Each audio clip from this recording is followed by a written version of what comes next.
Back here on Ask the Coach, Joe Myers and Jeff Garman talking about last night's 35-6 loss to Elizabethtown. Quickly running through the final stats in that game last night. Glasgow with 11 first downs to E-Town's 14. Scotty's with 133 yards rushing, 93 passing, a total of 226. E-Town 228 rushing, 128 passing, a total of 356.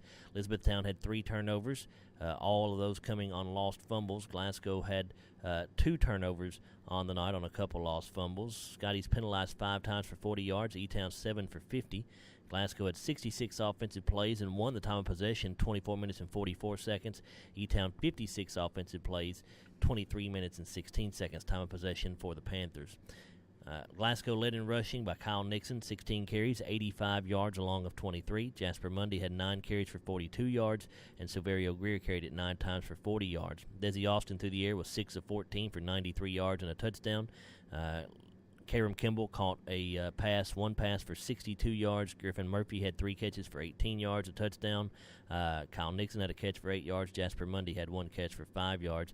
Mundy punted 8 times last night for an average of 28 and a long of 40. Leading rusher for E-Town was Delonza Cates, 13 carries, 174 yards, and 3 touchdowns. Passing on the night, Jack Wilson was 9 of 16 for 107 yards and 1 touchdown. Leading receiver for the Panthers was Chase Bridges, 3 catches for 51 yards, and Hunter Sullivan punted 5 times for an average of 39 and a long of 51. Defensively for Glasgow, as we talked about in the first segment, Henry Harris led the way with 10 tackles on the night. He also had 2 sacks. Jasper Mundy had 9 tackles and a fumble recovery. Eric Bradshaw had 1 stop and a fumble recovery. Griffin Murphy and Drake Poland each with 2 stops. Gavin Bird had a tackle. Austin Asher and Ben Hughes each had 3 tackles. Excuse me. Evan Riddle had 1 tackle on the night. Karam Kimball had 4. Dwayne Cook had 2. Silverio Greer with 7 stops. Draven Pope had 1 tackle and a sack. And Stephen Franklin had 4 tackles for the Scotties. So Glasgow loses 35-6. One thing we didn't talk about, Jeff, a few injuries in that game last night. Gavin Bird, Evan Riddle, Eric Bradshaw are a few that come to mind. I know we don't know any details on the injuries, but you just hate to see that in the game as you're heading into the first round of the playoffs. Well, you do. We hate to see anybody get hurt, and we know that's part of sports, and those guys will be evaluated by the doctors, and we'll find out what their status will be over the weekend. But the worst thing you wanted to happen was somebody get hurt and not be able to go full tilt into the playoffs. But that's just part of it, and it's just unfortunate. All right, well, let's look at Washington County just real quick. I know you guys have probably looked at a little bit of film so far on them, and obviously we'll get into it much more in depth this weekend. But it's a team that we're very familiar with. We have played them in the first round of the playoffs. I know this is at least going to be the 4th year in a row, maybe the 5th year in a row we have played them. We've given them pretty good beatings every time they have come down here, Jeff. So you could look at that 2 different ways. Washington County could be coming down here kind of defeated already, or they could be coming down here saying, all right, here's our chance. So as you've seen a little bit of them on film, what are your impressions of them so far? Well, I don't think they're coming down here with the idea that they're already defeated. And they may had in the past, but, it's a little different situation this year. We're so young, and, when we had to redo our schedule this year, we didn't have any problems finding games. I mean, people understood that, the situation that we were going to be in, and that situation is that we're starting 8 sophomores and 8 or 9 juniors, and 1 senior gets to play a lot. So, and throw in 2 or 3 freshmen that are getting to play too. So, I don't think by no means they're going to come down here looking at it that way, but we look forward to playing a home playoff game. It's something that we've been fortunate enough to be able to do here for the longest while now, and it just seems coincidentally it plays out. It's Washington County, and so they ended up finishing 3rd in their district, and from what I remember, last year they kind of have changed their style on offense a little bit. They went to more of a running attack last year with more 3 backs and more of a power type football. I know they've put up some rushing numbers, so it looks like to me they're still trying to run the football. But we'll get down this weekend and dissect some tape on them and see if we can come up with a way to stop them.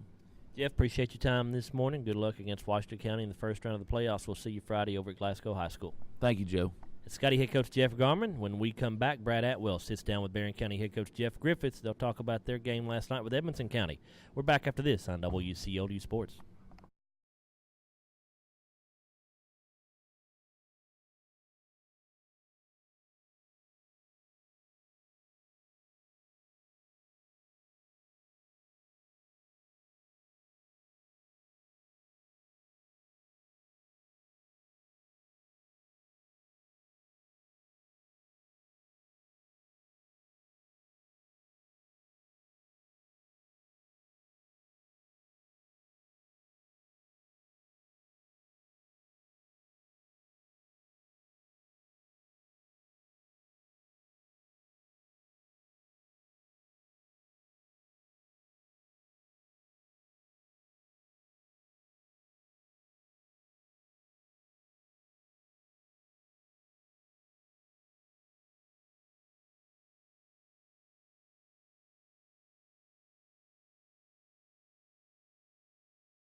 people going to think of our new buttermilk crispy chicken? Let's find out. It's probably the best sandwich I've ever had. It's super crispy, but it's also really juicy. So would you guys come back? Yeah. Definitely. Well, here's our card. The location is on the back. It's McDonald's? What? What? Oh, get out No way. Wait, seriously? Try some buttermilk crispy chicken. It's right around the corner at McDonald's. Buttermilk.